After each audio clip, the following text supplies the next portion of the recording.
आज मैं आप सबके सामने नीना मैनी इनके केस का ज़िक्र करने जा रही हूँ।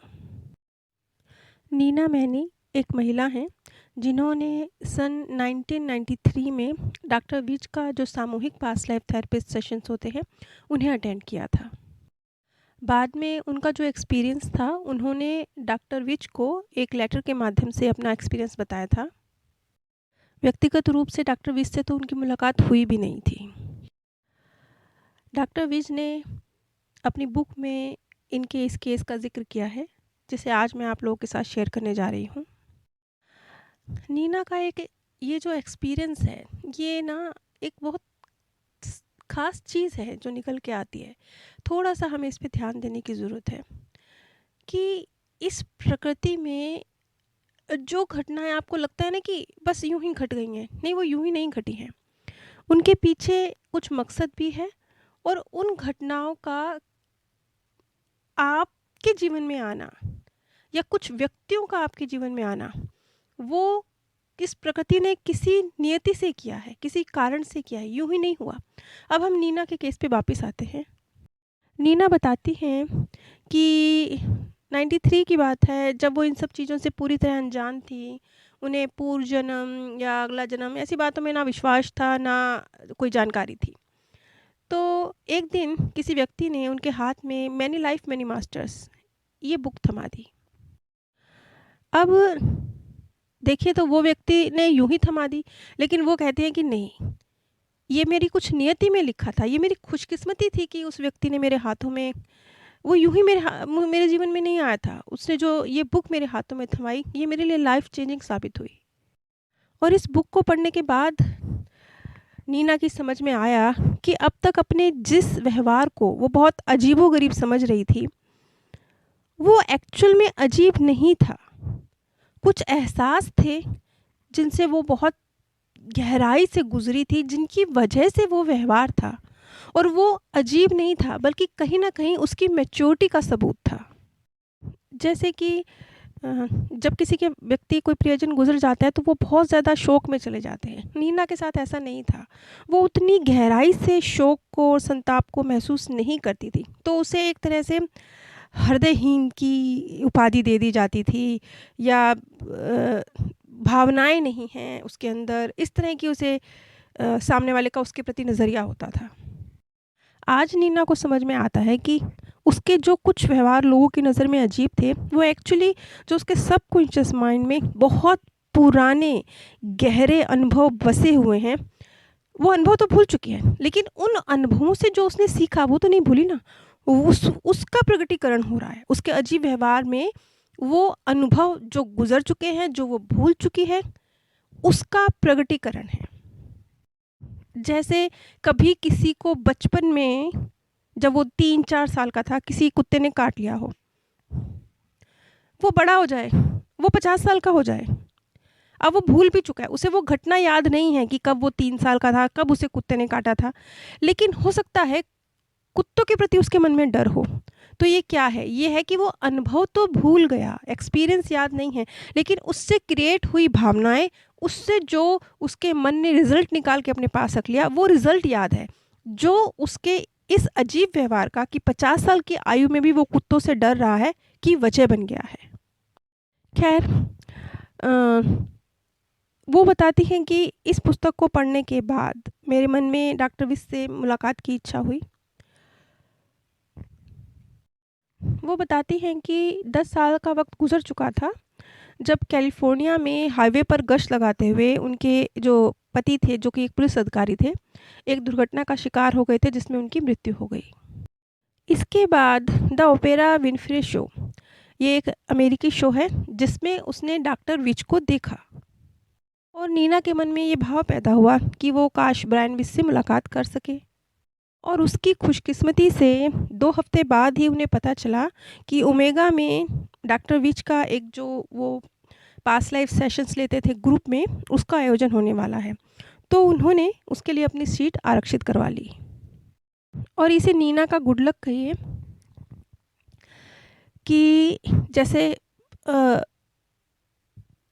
नियति में तय था कि वो ओमेगा आएगी, और इस तरीके से उसे जानकारी प्राप्त होगी। वो कहते हैं कि जैसे डॉक्टर विज ने एक एक स्वयंसेवक की तरह उन्हें अ, उनके माध्यम से कुछ एक्सप्लेन किया, या शायद ये हुआ होगा कि नीना के ऊपर past life regression doctor Weiss द्वारा किया गया होगा। नीना डॉक्टर विज के द्वारा जब सम्मोहन शुरू किया तो बहुत जल्द ही वो एक गहरे सम्मोहन की अवस्था में उतर गई। वो कहती हैं कि जब वो एक एक गहरी नींद से कह लीजिए, इस तरह की एक अवस्था में थी, तो उन्हें बार-बार एक शब्द उनके दिमाग में कौंध रहा था, नांद, नांद, नांद। घोड़ों के पानी पीने के लिए जो एक स्थान होता है जहाँ पे उनके लिए पानी भर के रखते हैं, पानी की टंकी कह लीजिए, उसे नांद कहते हैं। वो कहती हैं कि जैसे मेरी आँखों के सामने नांद की तस्वीर उभरने लगी। यहाँ पर हम इस चीज़ को समझेंगे कि जब आपका अंतर्मन, कहते हैं ना कि कोई कोई घटना आपके जीवन में हो, कोई फ़ैसला आपने लेना हो, तो आप दिल और दिमाग की लड़ाई में कई बार कन्फ्यूज़ हो रहे होते हैं कि किसका साथ दें। तो उस वक़्त आँखें बंद करके दिल का साथ दे दीजिए। यहाँ पे हम नीना के एक्सपीरियंस से इसी चीज़ को समझने जा रहे हैं। नीना बताती हैं कि ये जो नांद शब्द उनके अंदर से एकदम से उभरने लगा, ये कोई पास्ट बर्थ का नहीं था, ये कोई पूर्व जन्म का एक्सपीरियंस नहीं था, ये उनके बचपन का एक्सपीरियंस था। नीना के पिता को घोड़ों से बहुत लगाव था। कुछ परिस्थितियाँ ऐसी बनी कि हालातों के आगे मजबूर होकर उन्हें अपने कुछ घोड़े बेचने पड़े।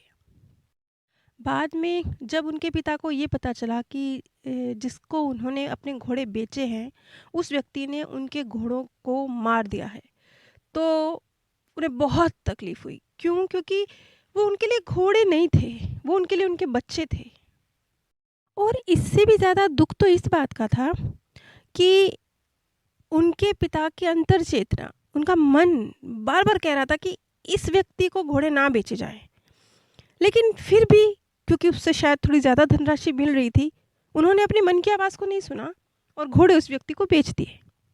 और अब इसी बात का उन्हें बहुत ज़्यादा पछतावा था कि मन की आवाज़ क्यों नहीं सुनी। जब मन बार-बार आगाह कर रहा था कि उन्हें घोड़े नहीं बेचने चाहिए, तो उन्होंने अपनी दिल की आवाज़ क्यों नहीं सुनी।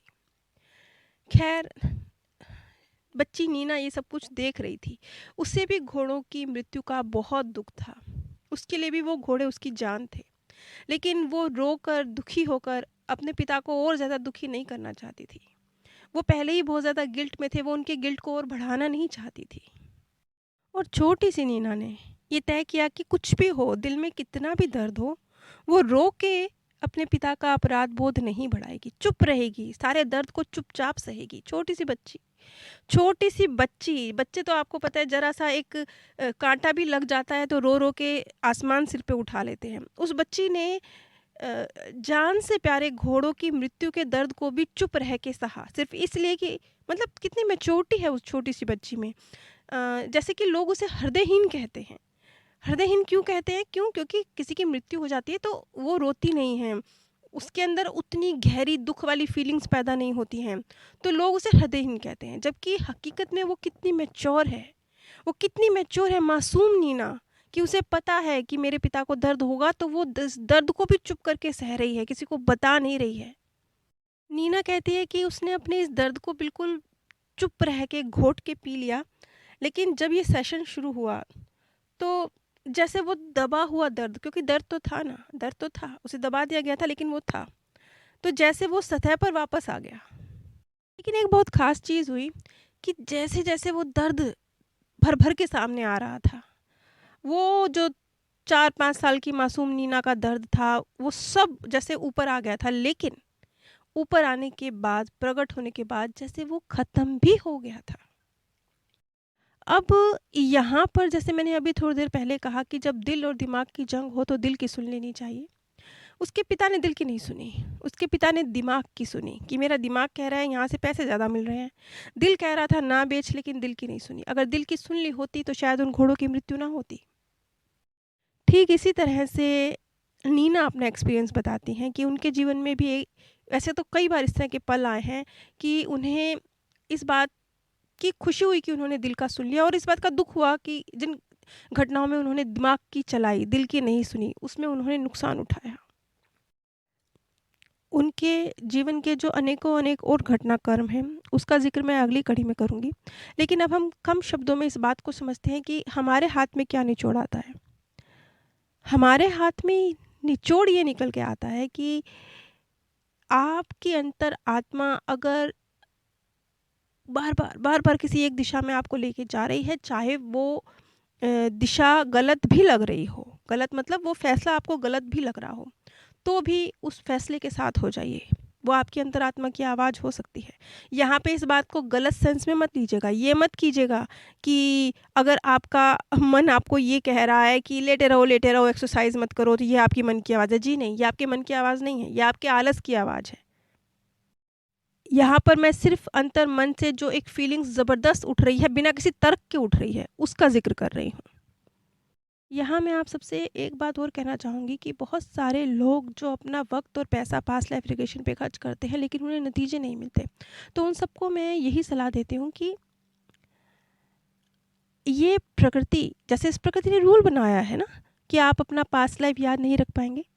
लेकिन इसके साथ-साथ एक चीज़ और बनाई है, वो ये कि बेशक आप अपना पास्ट लाइफ याद नहीं रख पाएँगे, लेकिन आप अगर अपने जीवन का एनालिसिस करेंगे, अगर आप दूसरे लोगों के जीवन की घटनाएँ जैसे कि अब हम सुन रहे हैं और समझ रहे हैं और एक निचोड़ को प्राप्त कर रहे हैं, उनको समझेंगे, किसी अंत तक पहुँचेंगे, कोई निष्कर्ष आपके हाथ में आएगा।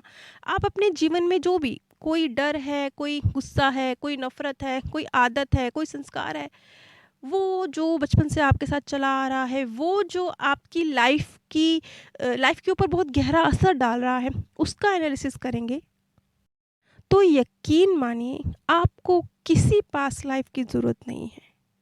ये प्रकृति खुद हाथ पकड़ के आपको लेकर जाएगी आपकी पास्ट लाइफ़ तक, और वो ऐसे नहीं, मतलब अ जब आप अपने जीवन का एनालिसिस करेंगे, जीवन में क्या-क्या घटा, क्यों घटा, किस चीज़ ने आपको कौन-सी दिशा दी, कौन-सी चीज़ है जो आपकी लाइफ़ को डिस्टर्ब कर रही है, कौन-सी भावना है जो आप पर हावी होकर आपसे कार्य करवा रही है, कौन-सा संस्कार है जिसकी वजह से कुछ तकलीफ़ें आ रही हैं, उन पर आप गौर करना शुरू करेंगे, उनको आप एनालिसिस करना शुरू करेंगे, तो एक तरह से आपने प्रकृति का हाथ थाम लिया, आपने अपने मार्गदर्शक का हाथ थाम लिया।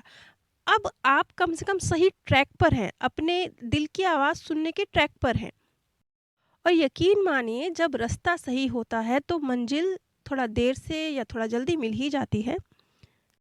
तो चाहे आप पास्ट लाइफ रिग्रेशन ना भी करवाएँ, तो भी अगर आप अपनी लाइफ़ का एनालिसिस करेंगे, अपने डर, अपनी गलतफ़हमियाँ, अपने जो आपकी ड्राइव फ़ोर्स है, लाइफ़ में जो चीज़ें आपको इफ़ेक्ट कर रही हैं, आपकी लाइफ़ को डिस्टर्ब कर रही हैं, आपके रिश्तों पर असर डाल रही हैं, जीवन पर असर डाल रही हैं, उन पर गौर करना शुरू करेंगे, तो आपको ये चीज़ समझ में आनी शुरू होगी कि कौन-सी चीज़ थी जो बहुत पीछे से आपके साथ आई है। क्यों? क्योंकि आप जब चेक करेंगे ना अपनी लाइफ़ को, तो आप ये भी देखेंगे कि बहुत सारी चीज़ें ऐसी हैं जो बचपन में जब आप पैदा हुए हैं, छोटे से ही हैं, तब से आपके साथ है। अब जैसे ये नीना है, नीना को ये समझ किसने दी थी कि पिता एक ऑलरेडी ग्लानि भाव में जी रहे हैं, तो उनका ग्लानि भाव मुझे नहीं बढ़ाना, मुझे खुद को शांत रखना है, पीड़ा को पी जाना है। ये समझ एक बच्चे को कौन देगा? कोई नहीं देगा। ये समझ उसको पास्ट लाइफ़ से आई।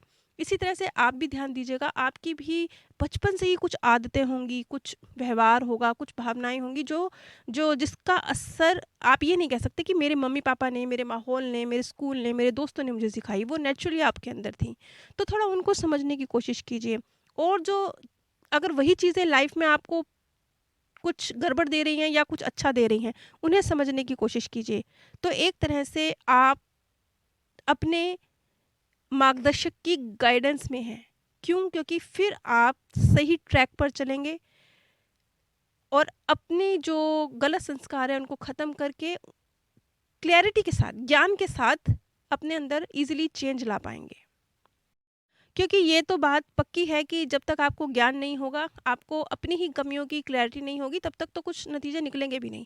आप पास्ट लाइफ़ भी करवा लीजिए, बहुत सारे लोगों को उनके भी नतीजे निकल के नहीं आते। क्यों? क्योंकि उनको तो ये लगता है कि नहीं, ये मैं कैसे हो सकता हूँ, ये तो मेरी कल्पना है। तो वो उस चीज़ का एक्सपीरियंस करके भी उससे कुछ नतीजा हासिल नहीं कर पाते हैं। और ये बात तो फैक्ट है, मैं पूरे यकीन के साथ ये बात कह सकती हूँ कि चंद एक बड़े नाम मैं छोड़ देती हूँ, अदरवाइज़ हिंदुस्तान में तो कोई अच्छा पास्ट लाइफ थेरेपिस्ट है भी नहीं। तो कम शब्दों में मैं यही कहना चाह रही हूँ कि आप खुद अपनी लाइफ का एनालिसिस करते हुए अपने कमियों पर जीत हासिल कीजिए और कौन-सी भावनाएँ आपको गलत ट्रैक पे चला रही हैं, उनको समझिए। नीना के केस से जो चीज़ हमारे को समझ में आ रही है वो यही कि अच्छा ये बहुत सारे उसकी लाइफ के किस्से हैं जो उसने बाद में बताए कि किस तरीके से जब दिमाग की उसने सुनी तो उसे नुकसान हुआ और जब दिल की उसने सुनी तो उसे फ़ायदा हुआ।